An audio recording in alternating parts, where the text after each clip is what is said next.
Hello everyone, Miss Carrie here from Miss Carrie's Creations with some fun New Year cards you can create using stencils in your collection.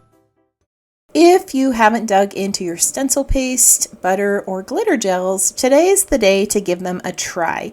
These two cards are simple ones that you can make, and I can't wait to show you how they come together. I am taking a little break from memory keeping to show you how to create two cards with these new perspectives from Bramble Fox. These are a lovely golden color and are going to look beautiful on your New Year pages.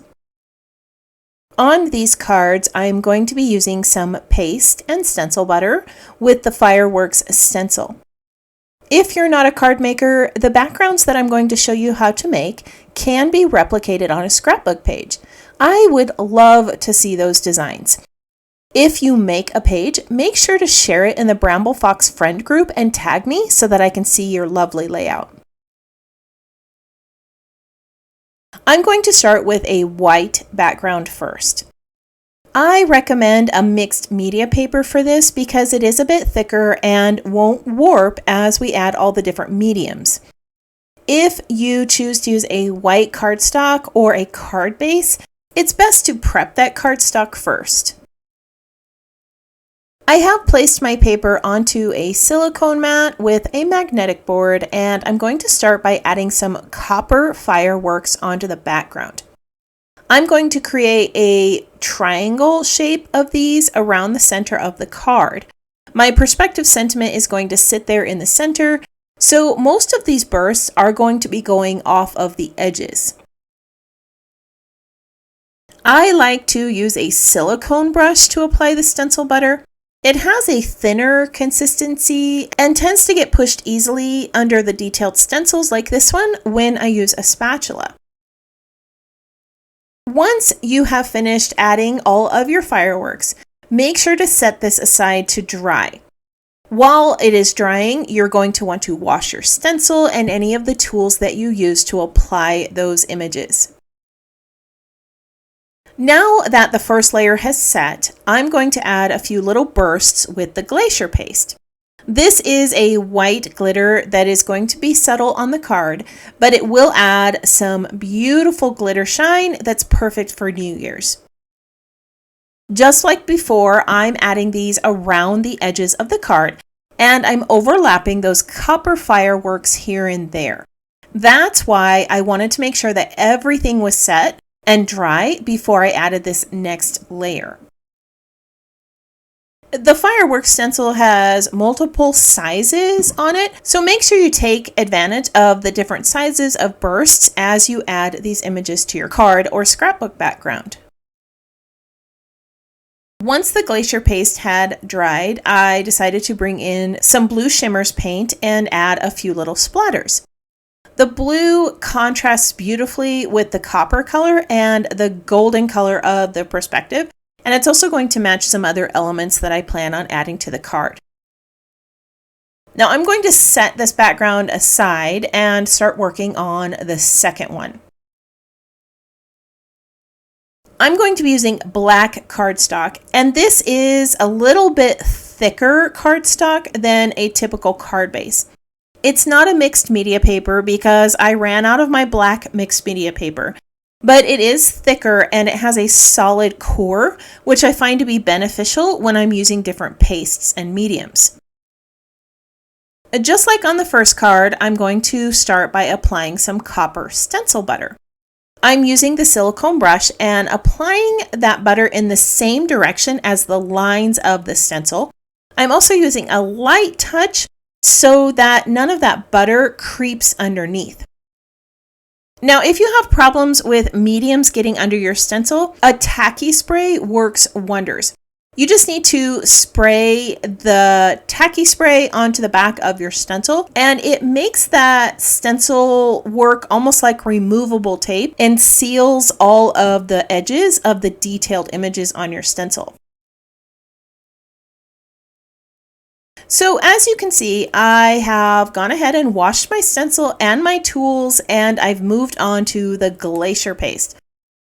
The copper paste has dried so that I can layer the glacier paste firework bursts over the copper ones. This application is the same process as before, but this time you can see that glacier paste really shows up on that black cardstock. It has such a bright white shine that I just love, and it looks just like fireworks in the night sky. Once the copper paste and glacier paste were dried, I decided that I wanted to bring in a turquoise color. This is another stencil butter, and I'm just going to use it to add a few little bursts here and there. This background that I'm creating would be so much fun to make on a theme park scrapbook page or a New Year scrapbook page or even a 4th of July layout. For those of you who are not mixed media fans, this type of background could be easily replicated with your inks or embossing powders. There are so many possibilities with this type of stencil. Once I had finished adding all of the stenciled images, I decided that I wanted to add a few little splatters with a white pen. This is my favorite little paint pen that I like to use for splatters. The paint does dry quickly, and I like how easy it is to control. The splatters are very, very tiny, unless you add lots of ink to the tip of your brush, and then you can make the splatters even bigger. So now that we have created all of the backgrounds with our different pastes, let's go ahead and build the 2 cards. The first card I'm going to create is an A2 size card using that white background we created.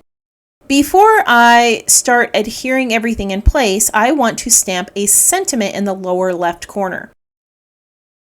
I am using a stamping platform or stamp positioner for this because some of that sentiment is going to overlap the fireworks and the paint that I added. So I might need to stamp this more than once, and a stamp positioner comes in handy when you need to stamp multiple times. I am going to stamp the word New Year's in black ink, and then once I've added the word New Year's, I'm going to stamp the word Happy above it. So after I added those words Happy New Year, I decided to wrap some blue ribbon around the card, and then I adhered this white cardstock onto a blue background, which went onto a card base. I did also create a little bow with that ribbon, and I attached it in place with a glue dot. The perspective I'm using says Hello 2023. I'm going to make sure that I peel off all of that vinyl on the background before I place this down onto my card. Since there are quite a few layers of different pastes on this card, I'm going to be using some glossy highlights to glue it in place. I'm just going to add a few little dots of glue on the back of the perspective, and then I'll hold it in place for a few minutes until it is stuck there. Now off camera, I did add a few little blue pearls, and here we have our completed card. I love the way that blue and gold look together. So let's go ahead and move on to our next A2 size card. This one is the black background that we created, and I'm going to go ahead and add a little bit of lace and washi tape across the base. The washi tape I used has a coppery pattern on it, and it was a bit translucent, so I placed it onto some white cardstock before I stitched it onto the lace. I did place the black cardstock background onto a foam backing sheet before I added it onto a craft colored card base because I wanted a little bit of dimension there. I like how that craft color offsets all the bright colors and is going to bring out the color of the perspective. Off camera, I assembled a white flower that I created using some dies, and in the center of this flower, I added some little glittery pearls. Now you could add any die cut here, but I really like the addition of florals on my projects. Around that perspective, I'm going to bring in some gold flatback pearls, and I'm just going to adhere these in place, and then we're going to have another completed card. So here are the 2 cards we created today using those New Year perspectives and the fireworks stencil. Each one of these uses the same techniques, the same stencil butters, and the same types of perspectives, but they do look very different from each other. I would love to know which one you like more, the white background or the black. Now I'm going to share a few close-ups of these 2 cards so that you can see them in a little bit more detail. I want you to remember that the techniques I shared with you today are ones that you can use on your scrapbook pages too. The layers of paste that I created behind the 2 perspectives would make a lovely background on a scrapbook page you're creating for New Year's, a holiday, or a theme park vacation. If you are one who likes to pin projects to inspiration boards, I have placed these photos on my website so that you can grab those still shots there. I want to thank you for joining me for another project. I hope that this inspired you to try something new. If you have any questions about these 2 cards or the supplies I used, feel free to comment below. I hope that you have a wonderful week, and I can't wait to see what you create.